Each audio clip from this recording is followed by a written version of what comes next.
Hey guys, welcome back to another video. I'm doing the bushings and the rear control arms for the S13, as well as putting in new ball joints. Just picked these up today. Well, got them in the mail, so I'm excited to get these control arms back together and get the rear end back together as well. I have to take a propane torch here to the bushings because when I pressed them out, I did not get all the material out. I figured I'm going to try to keep the race in it just because the bushings that I have don't really have a race to them. So yeah, I'm going to try to insert some of those. But first I got to take this torch to the rest of the material inside of this control arm here. You can't really see it too well probably from that angle, but trust me, there's still some rubber in there I got to get out. So I'll take you for a little ride in that too. So I have a little bit of propane gas here on a little torch attachment. I'm gonna torch the rubber in here, try to get it as hot as possible. Then I'm just gonna take my screwdriver and try to scrape some of that stuff out. Looks like it's burning up pretty good, so hopefully we can get it as clean as possible and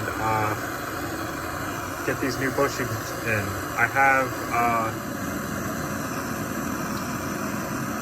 have some grease, just like assembly lube or whatever. I'll probably grease up the bushings a little bit just so they don't make noise, but I'm also greasing them up so they slide in a little easier for me. But I'm gonna put this down and try to scrape some of this out and show you guys what it looks like all cleaned up, hopefully. Fingers crossed anyways. All right, so I gave up on that. The race is just too thick. I can't get that bushing in, and I have nothing to really get the race out. I tried using my vise, I tried using a hammer and a giant socket, and even the ball joint press. It's just, nothing's working, so I'm just gonna put ball joints in the other control arm, take the ball joint out of the, I think it's the passenger side, no, it's the driver's side lower control arm, and then put the new ball joint in that. And that'll probably be it for this video. So I'll try to videotape myself putting the ball joint in for the one lower control arm. But then after that, I'll probably just show you guys the finishing product. All right, so I have this thing all set up. If you could see in there, which you really can't, the stud that's in the ball joint is in here, and it's away from any kind of edge.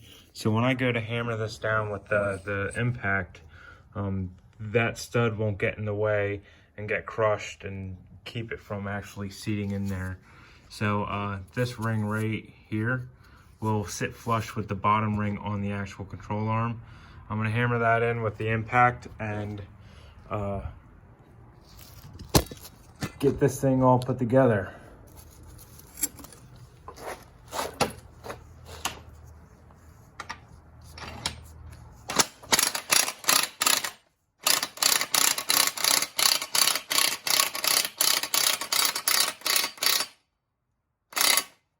One more for good luck. Back that off. Pull this all out. Now, if you see this, it's sitting up there nice and flush now,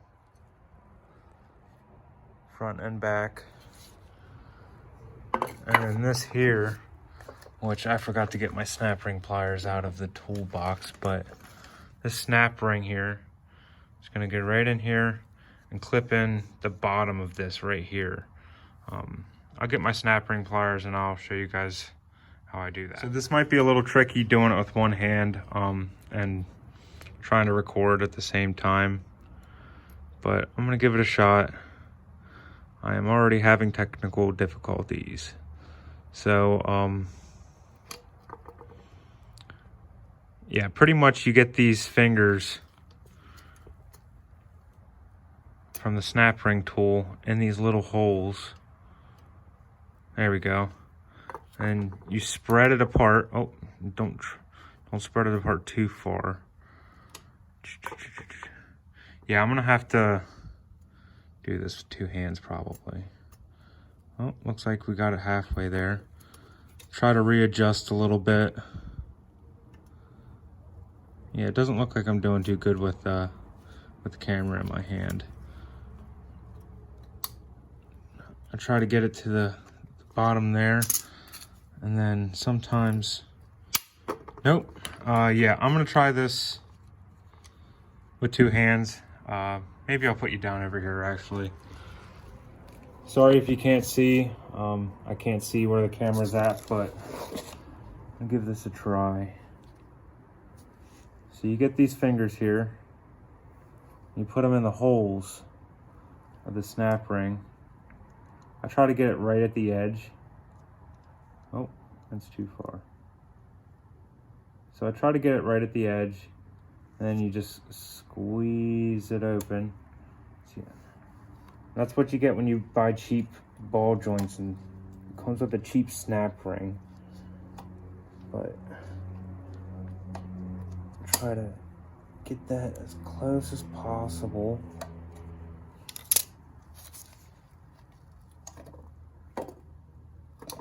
And then just massage it the rest of the way. This is definitely not the proper way to do this, but I am with limited resources.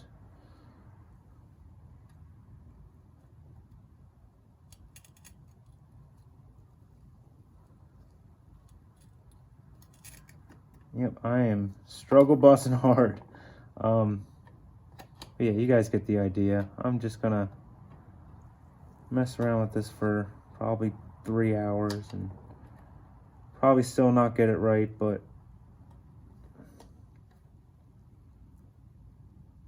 yeah, this is the process of being a sloppy mechanic that doesn't know what the hell he's doing. I'm a panel beater. I don't do this stuff for a living. There we go. And there it is. Just a little bit of finagling. It's sitting in the groove that's in the ball joint all the way around, nice and flush. So I'm gonna put the little dust boot over it. I don't believe it came with any kind of ring around it. So yeah, I'll put that dust boot on the rest of the way and put the grease fitting on the bottom of it. Just threads right in. And then this one is done. And I'll probably show you guys how I take out the old ball joint in the other control arm. All right guys, so it's the next day. I just got really tired and didn't want to do any more work last night. So I'm on the other side of the control arm now, or the other side of the car's control arm. We're gonna take the ball joint out and put the new one in. I do want to rant a little bit, or I wouldn't call it a rant, but I was at work today, and one thing I want to tell you guys is don't cheap out on car insurance. I do collision repair, so I see the broad side of things, if you could say that. Had a customer in today, got in like got rear-ended, okay? And insurance policy that they had said that they can only have aftermarket parts. So we ended up buying I think it was like a Keystone or Kappa, some kind of aftermarket rear bumper for a Chevy truck. Go to put this on, and it's going on okay. It's all bolted up, but it's crooked, and there's not much room for adjustment on these Chevy trucks. I tried my best to get it as good as possible, and it just didn't fit the way I wanted it to. So when you guys go out and buy insurance, my whole thing is get the OEM parts policy. And what that means is that you're getting original manufacturer parts. So whatever came from the factory is what you're getting on your car. Aftermarket parts, they're a pain in the ass for the workers to put on the vehicle. Half of the time they don't fit, and yeah, they might be a little bit cheaper, but you're not paying for it, your insurance is. Now your premiums might be a little higher because you have the OEM policy, but it's really not going to make much of a difference. Say maybe $10-15 extra a month, and that's pushing it. But the parts look like hell, and they just don't fit right. You're gonna pick up your car and you're not gonna be happy with it. We're not happy with it. It's just, you're better off buying OEM parts. Yeah. So if I can give you guys any advice, just get an OEM policy on your insurance. Your wallet will thank you.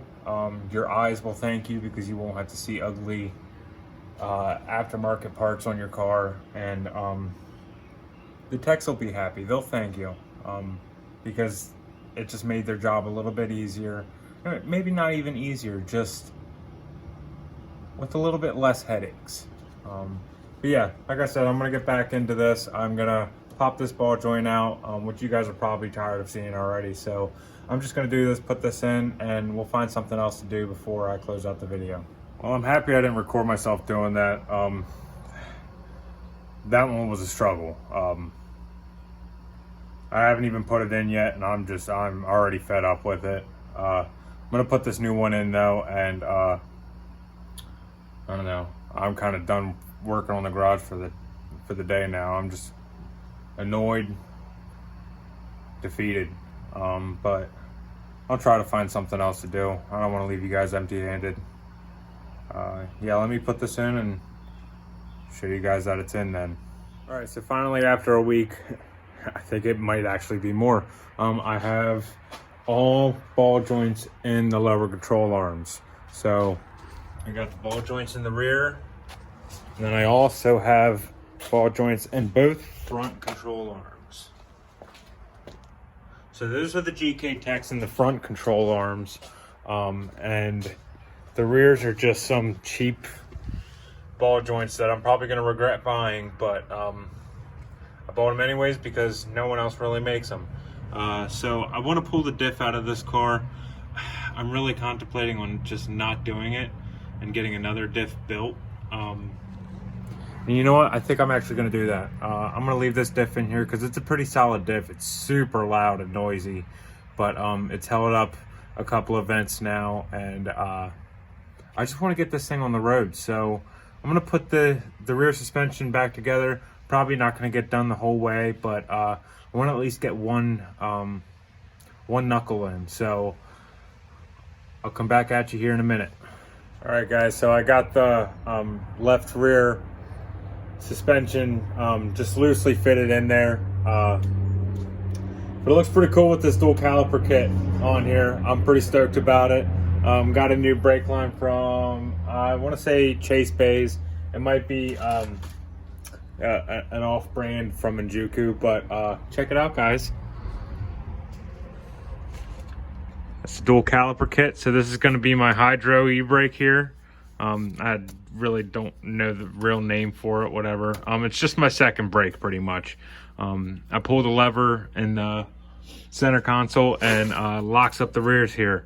Don't mind the rust here. It's just all surface from it sitting for about 6 months. You can't really tell either, but they're practically brand new. They have some cross hatching still on them. But yeah, the new brake line's in for just the normal brakes. And then these are just the old arms that I had on the car. I think they were Godspeed. Not the greatest, as well as the coilovers here. They're just Megan Racing. They came with the car, but they're stiff. They do the job. They're height adjustable and dampening adjustable, so they work real. Well, they work well for what they are. The rear sway bar is a little weak. It's small. It's dainty. I'd like my rear end to be a little soft anyway, so I might just get rid of that altogether. I'm not quite sure. I hear different stories saying that you run no sway bar in the front and really stiff one in the rear.